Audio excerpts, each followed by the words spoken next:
Through the New Testament all the way from January 1st to June 30th, and we're starting again in the New Testament again. We'll read through it twice in a year. This Sunday morning class is on the great chapters of the Bible, and we are going to be in the book of Job in the Old Testament, Job chapter 1. Job chapter 1, an easy chapter. Just like that, we will go through there. Nehemiah, Esther, Job, it's just a little bit before halfway. If I were to say, give me your impressions if you've ever read the book of Job, your impression would be? Pain and sorrow. Pain and sorrow. Larry gives it less than 5 stars, Larry. Oh. Persistence. Suffering. Double the reward. Double the reward. Just like double mint gum. Two mints in one. A glorious declaration. I know that my Redeemer lives. I know that my Redeemer lives. That should be a song. Thomas? Stop complaining and trust me. Stop complaining and trust me. Now, that wouldn't, remember the old saying? That wouldn't play in Peoria. Does anybody remember when they used to say that? Yep. They still do sometimes. No, I don't remember it, but I was going to say it reminds me of Hee-Haw, where they say, gloom and agony on me, deep down depression, excessive misery. If it weren't for bad luck, I'd have no luck at all. Doom, despair, and agony on me. Yes, it will play today. When I think of Job, I always think of the words, curse God and die. Curse God and die, those famous words etched by Job's wife. What was Job's wife's name? Mrs. Job. There we go. Okay, that will be on the final exam. Just like, remember Lot's wife, what was her name? Lot's wife. Mrs. Lot. It could have been. Could have been. The book of Job, there are 2 books in the Old Testament, and really the Bible, that are just absolutely enigmatic. And to try to grasp them is like grasping the wind or grasping oil, as they say, in your hand. The book of Job and the book of Ecclesiastes. Verse 1. There was a man in the land of Uz, whose name was Job, and that man was blameless and upright, one who feared God and turned away from evil. There were born to him 7 sons and 3 daughters. He possessed 7,000 sheep, 3,000 camels, 500 yoke of oxen, and 500 female donkeys, and very many servants, so that this man was the greatest of all the people of the East. His sons used to go and hold a feast in the house of each one on his day, and they would send and invite their 3 sisters to eat and drink with them. And when the days of the feast had run their course, Job would send and consecrate them. And he would rise early in the morning and offer burnt offerings according to the number of them all. For Job said, "It may be that my children have sinned and cursed God in their hearts." Thus Job did continually. Now there was a day when the sons of God came to present themselves before the Lord, and Satan also came among them. The Lord said to Satan, "From where have you come?" Satan answered the Lord and said, "From going to and fro on the earth, and from walking up and down on it." And the Lord said to Satan, "Have you considered my servant Job, that there is none like him on the earth, a blameless and upright man whom God fears, and turns away from evil?" Then Satan answered the Lord and said, "Does Job fear God for no reason? Have you not put a hedge around him, and his house and all that he has on every side? You have blessed the work of his hands, and his possessions have increased in the land. But stretch out your hand and touch all that he has, and he will curse you to your face." And the Lord said to Satan, "Behold, all that he has is in your hand. Only against him do not stretch out your hand." So Satan went out from the presence of the Lord. Now there was a day when the sons and daughters were eating and drinking wine in their oldest brother's house. And there came a messenger to Job and said, "The oxen were plowing, and the donkeys feeding beside them, and the Sabaeans fell upon them, and took them, and struck down the servants with the edge of the sword. And I alone have escaped to tell you." While he was yet speaking, there came another and said, "The fire of God fell from heaven and burned up the sheep, and the servants consumed them. And I alone have escaped to tell you." While he was yet speaking, there came another and said, The Chaldeans formed 3 groups and made a raid on the camels, and took them and struck down the servants with the edge of the sword. And I alone have escaped to tell you. While he was yet speaking, there came another and said, Your sons and daughters were eating and drinking wine in their oldest brother's house. And behold, a great wind came across the wilderness and struck the 4 corners of the house, and it fell upon the young people, and they are dead. And I alone have escaped to tell you. Then Job arose and tore his robe and shaved his head and fell on the ground and worshipped. And he said, Naked I came from my mother's womb, and naked shall I return. The Lord gave, and the Lord has taken away. Blessed be the name of the Lord. In all this, Job did not sin or charge God with wrong. The first time I read the book of Job was in, of all places, a high school world literature class when I was in the 10th grade. I was 15 at the time, and I didn't get it. I had absolutely no idea what was going on. I wasn't raised in a family that went to church. I'd never read my Bible, and suddenly here is this story of Job. And to this day, sometimes I scratch my head. In fact, every time I read it, I scratch my head and think, this is deep. Very deep. And the thing that I remember the most from 10th grade is how many big words are in. This is the English Standard, so the words are a little bit smaller, but the King James, you knoweth well, don't thine. That was my King James. Sorry. That doesn't play in Peoria either. But several segments in this, some people say that Job wasn't a real person, that this is just a great story written perhaps by a genius. But Job is mentioned 3 times in Scripture, twice in the book of Ezekiel and once in the book of James in the New Testament. Hard to believe that you'd use a made-up person for an example if he weren't real. The internal evidence, if you'd like to do a lot of research on that, you could read someone like Albert Barnes or Adam Clark, and they can give you the ample information that'll show that that this indeed was a real time. The reason why we go from the great chapters of the Bible is that this happened probably around the time of Abraham. It certainly happened post-flood, not before the flood. And the names that we read when they talk about the Chaldeans and the Sabaeans, we can go back and because I know you love genealogies, I can tell you exactly where it was at. You could find those genealogies and you'd be able to find all of this.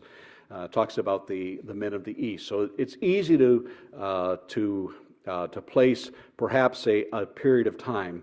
It is generally accepted that Moses wrote this book while he was perhaps in the desert with the Israelites. It doesn't say a book written by Moses anywhere in it, but the tradition from the Jewish scholars place Moses as the author. As we look for the meaning of the book of Job that is so filled with enigmatic propositions, not only by Job, but by his three friends, and especially the who said the famous curse God and die? His wife. Who said that here? There we go. Curse God and die. That's the only thing we'll ever know her for, other than she had 10 children. I don't know if she had those 10 children after he was blessed at the end. I don't want to give away the end of the story, by the way, but he does get as many children, but he gets twice the sheep, the camels, and the oxen and donkeys after that. Why would God write a book? And he's inspired by the Holy Spirit, so we can say that God, even though Moses moved the pen, that it was God who inspired to write this book. And as we look at this chapter in particular, and as we proceed through it, there are, by my count, 351 questions that are asked. 351. So verse for verse and chapter for chapter, the book of Job has more questions in it than any other book of the Old Testament or New Testament. 351 questions that they will ask. The first question is asked by God himself, for he asks Satan, from where have you come? And this, Yeah, that's quite the question. Because in verse 6 it says, the heavenly beings came together to present themselves to the Lord. mhm. And it appears here that Satan just kind of invites himself. Okay, Come along. that's the Revised Standard Version. There's when it says the sons of my version says the sons of God, and sometimes it is that human beings are called the sons of God. Those who have faith, for all who are led by the Spirit of God are, as Paul tells the church at Rome, they are sons of God. Hebrews says it is for discipline that you have to endure. God is treating you as sons. For what son is there whom the Father does not discipline? If you are left without discipline in which you have participated, then you are illegitimate children and not sons. So there's a variance as to, were these angels or were they actually people who worship God? What does it mean to come before God? Do we have to go to heaven to come before God? Tim, I think you sing the song, "Now we come before the Lord." Does that mean we have to go to heaven? So there's things here to consider when it says there was a day when the sons of God came to present them before the Lord, and Satan also came among them. Did this happen in heaven? Just for your consideration, or is this something that happens on earth for this? When was Satan cast out of heaven? We read in the book of Revelation that time happened. There was a war in heaven, and Satan and all of his angels were cast out. Some people believe that happened before the creation of man. Some people believe that happened somewhere around the time of the cross, and some people think that it is yet to happen. Too many questions. Too many questions. But at the very least, Satan comes and presents himself before the Lord. Satan presents himself to us all the time and invites himself if we want to let him in. And Peter describes him as what? As a fierce lion, roaming around looking for someone to devour. Kind of guy you want to mess with. I'll take him on. Come on, will you want to arm wrestle with me, Satan? I'll take you on. Don't. Allie?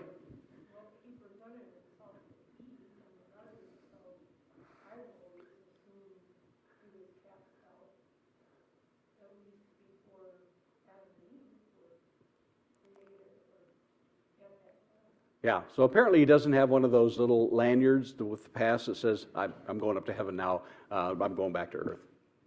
If he wants to devour you, he doesn't want to annoy you or bite you, he wants to take you out. He Yeah. wants to make you his own. Mm-hmm. Because he's the accuser of the brethren. The accuser. The accuser. And that's exactly what he says here. But there's one more question we have to consider that puts this into context. In verse 8, and the Lord said to Satan, "Have you considered my servant Job, that there is none like him on earth, a blameless and upright man who fears God and turns away from evil?" Now, is God asking, hey, I've got a guy over here, and I'd like you to consider him, because we're going to spiritually arm wrestle. Have you considered this guy? Because he's on my team. Do you think that's what God is asking? I have a little note in mind that says the literal language is, "Have you set your heart to my servant Job?" Yes. So it almost sounds like God saying, "Oh, so you've set your heart on Job, have you?" Mm-hmm. Like Satan's already decided to do some of this stuff, and God's just acknowledging it. Yeah.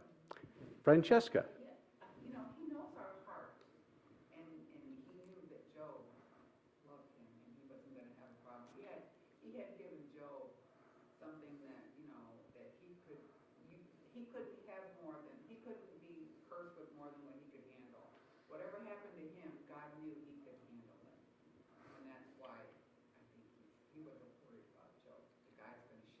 Yeah. And the question seems to be, and Thomas, you hit it, is, so you've considered my servant Job,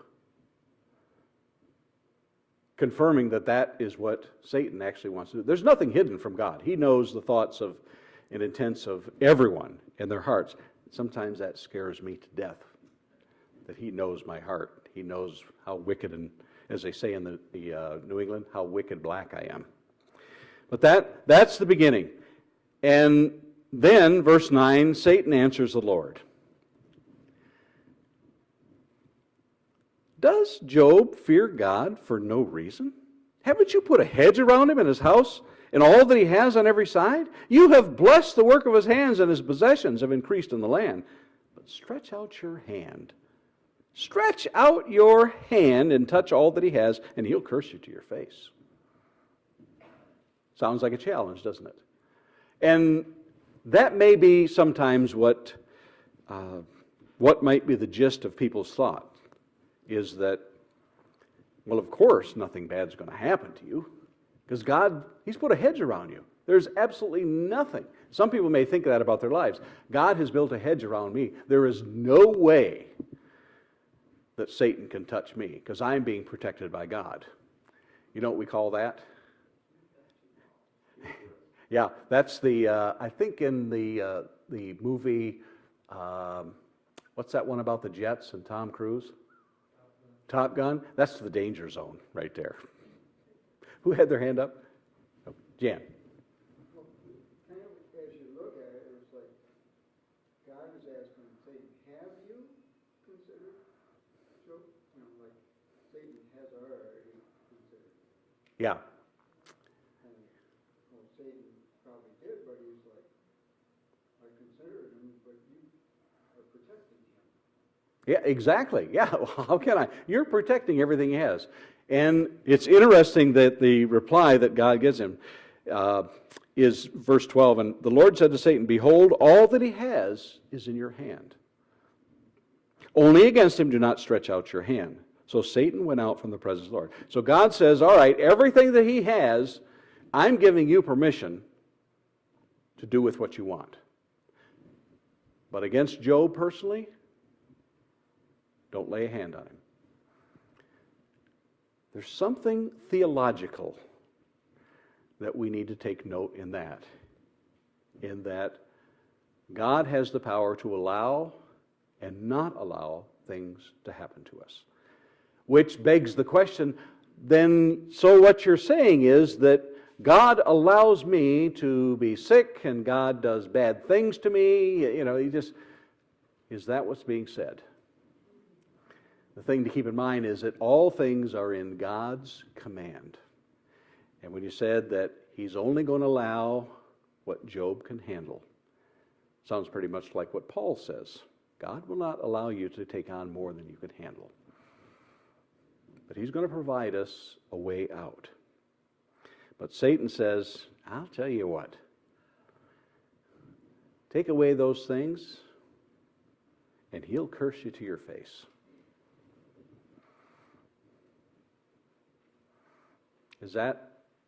Have you known someone who had a faith in God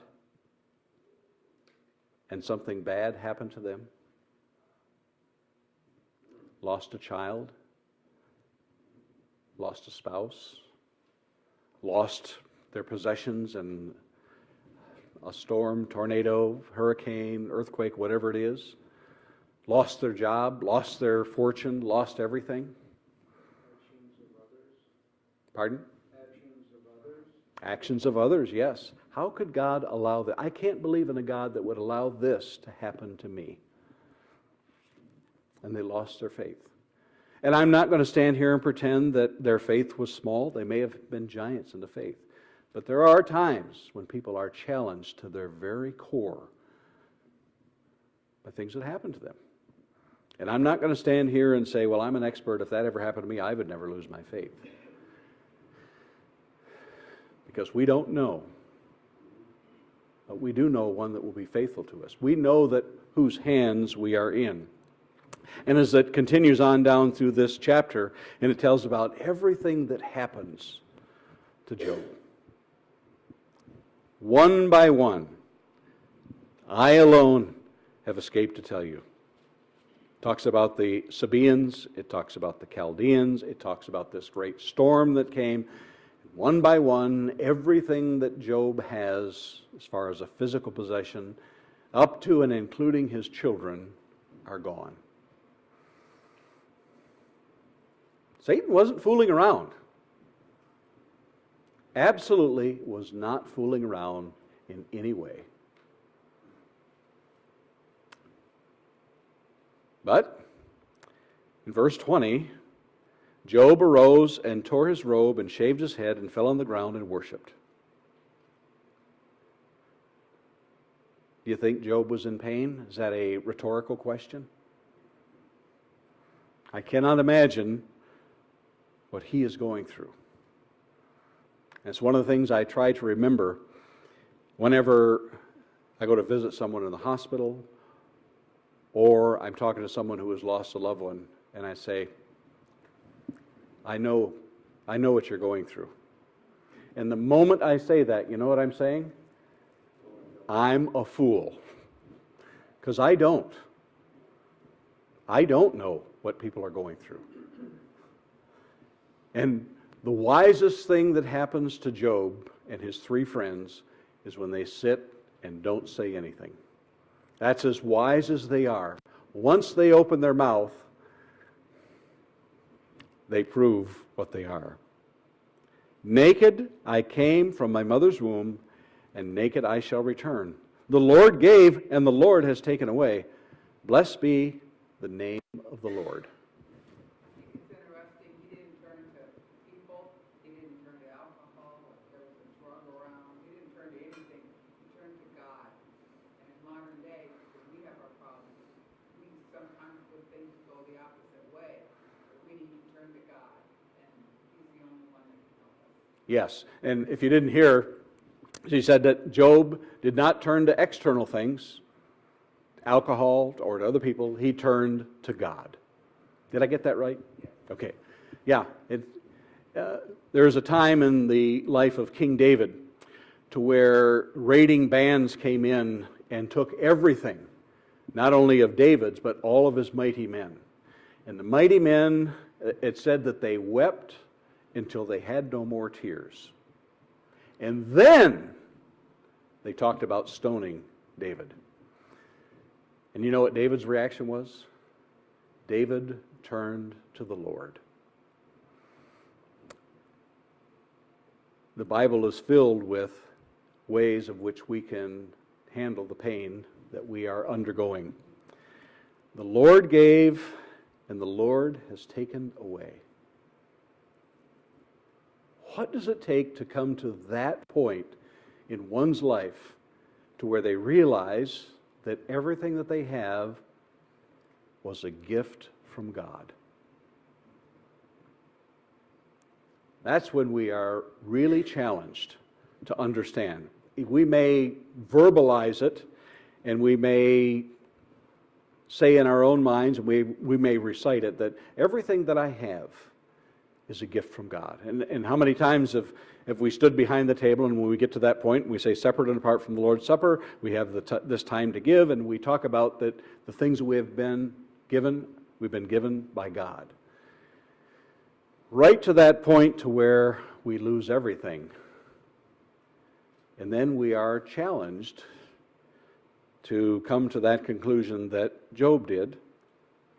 Naked I came from my mother's womb, and naked I shall return. Or as I will sometimes say, I was born with nothing and I still have most of it.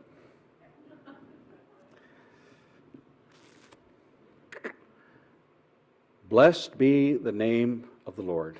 In all this, Job did not sin or charge God with wrong. It never once occurred to him to say, you did this to me. You took everything that I had. But he doesn't. Then chapter 2 comes along, even though we talk about great chapters as far as one chapter. Chapter 2 comes along, and it really is rather a repeat of most of chapter 1, except for the minute details. Again there was a day when the sons of God came to present themselves before the Lord, and Satan also came among them to present himself before the Lord. And the Lord said to Satan, "From where have you come?" Satan answered the Lord, "From going to and fro on the earth, and from walking up and down in it." And the Lord said to Satan, "Have you considered my servant Job, that there is none like him in all the earth? A blameless and upright man who fears God and turns away from evil. He still holds fast his integrity." He still holds fast his integrity, although you incited me against him to destroy him without reason. Then Satan answered the Lord and said, "Skin for skin.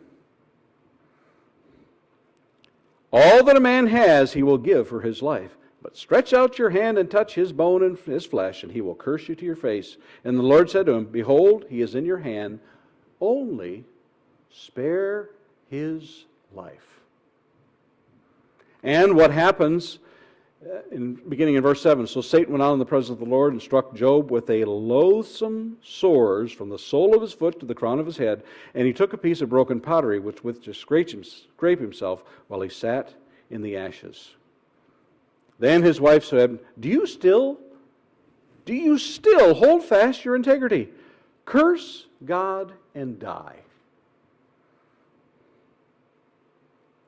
Job said to her, "You speak as one of the foolish women would speak. Shall we receive good from God, and shall we not receive evil?" In all this, Job did not sin with his lips. And some people have described, according to what they have read here, to what happens to Job, as some sort of either leprosy. I've heard elephantitis. I don't know what you have heard that Job would have had to suffer, to where you sit in an ash heap and scrape your sores with a piece of broken pottery. I often kid and tell people about hangnails that I get, and they're severe. I'm not diminishing. Paper cuts? They are right up there. And I kid about that. I think that I have lived a very fortunate life. One of the things that Janine and I pray together and to thank God that we have had a good measure of health all of these years, and that it might continue, so that I never feel pain and I'm never challenged and never this and never that. No. May it continue that we may be able to do your will and labor in your vineyard. But here,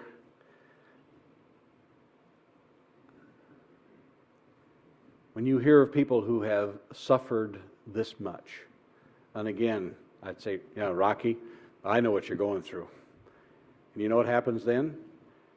I prove to myself I'm a fool, because I have no idea what you've gone through. I have no idea what it's like to visit someone in a hospital who is so racked with pain that they say, I wish I could just die. I've never experienced that kind of pain, paper cut notwithstanding. Paul? I was saying about Job's wife, you would think after everything our boy went through, she would have had a little more compassion toward where he was walking, and instead of telling him to walk away. She seems like a pretty mean woman. Yeah, he said that she might have known better, but it seems like she's a mean woman. Remember, she lost 10 children too. She lost all of her wealth as well.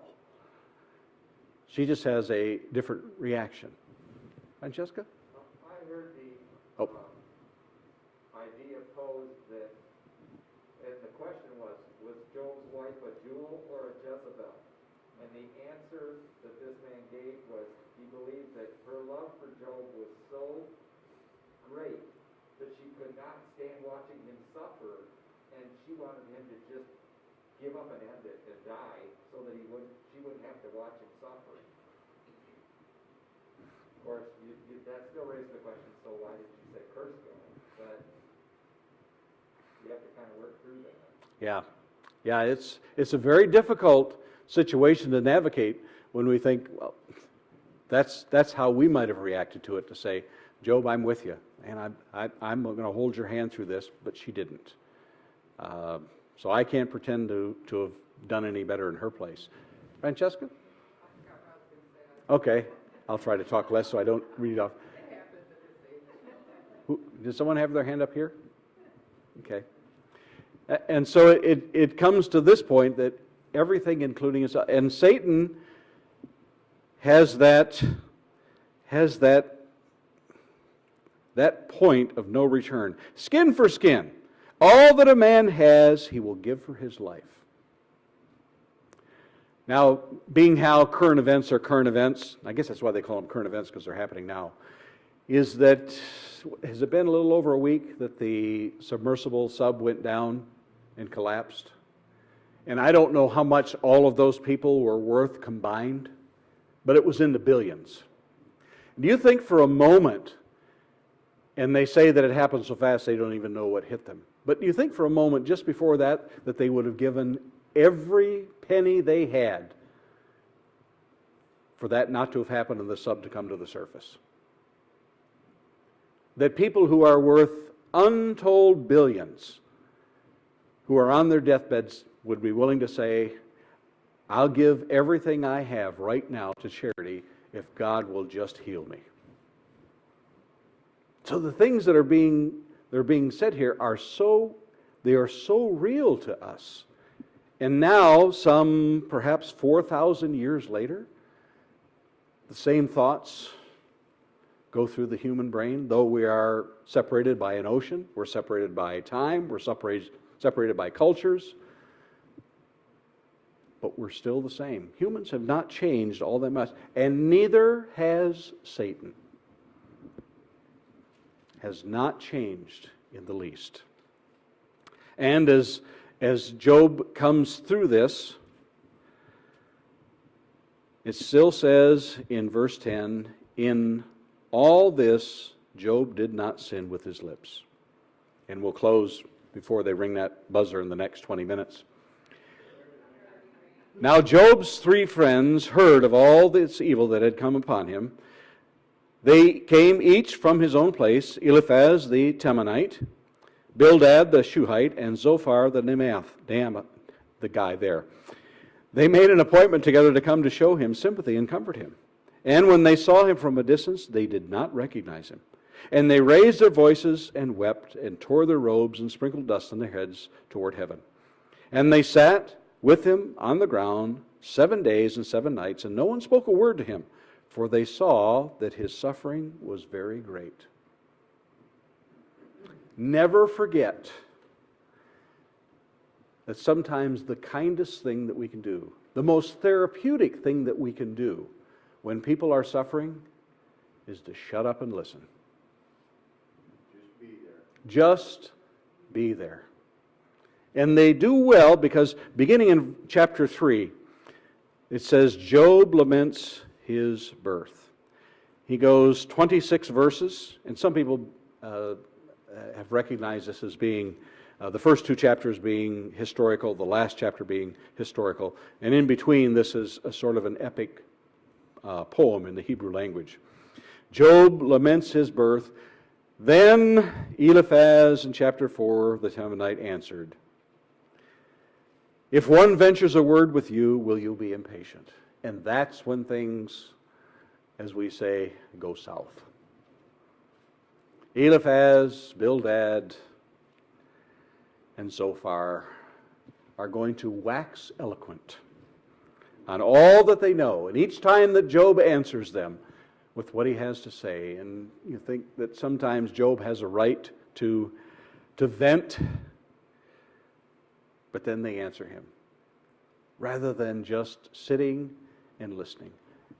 I know why bad things happen to you. It's your own fault. It's the consequences of the life you have led. There's got to be sin in your life, or this would not have happened to you. It's your own fault. God doesn't do this for nothing. There's got to be a reason why He did this to you. Now, none of us, you didn't hear that, did you? None of us would ever think of making statements like that, would we? Ever. Ever. Because follow through to the end of the book when God says, I need you to make some sacrifices for these guys, because what they have done is wrong.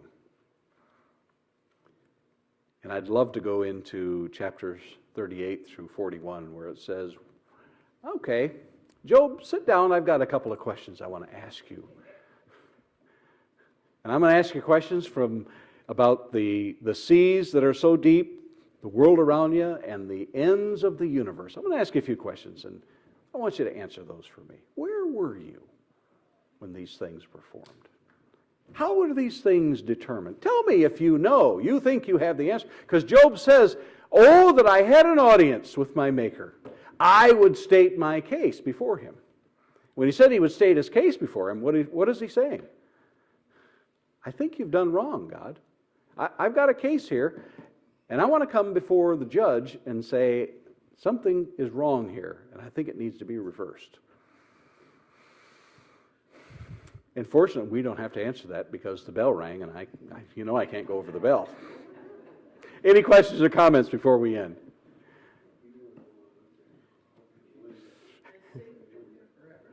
Has Satan been here forever? Satan is a created being. Satan is known as one of those fallen angels, but nothing besides God ever existed. There was nothing, and when I define nothing, I say nothing is what rocks dream of. But Satan was a created being who chose to be disobedient. He and all of his miscreants and ne'er-do-wells. How often do they do well? Ne'er. Okay. Enjoy the day, enjoy the air show, and enjoy the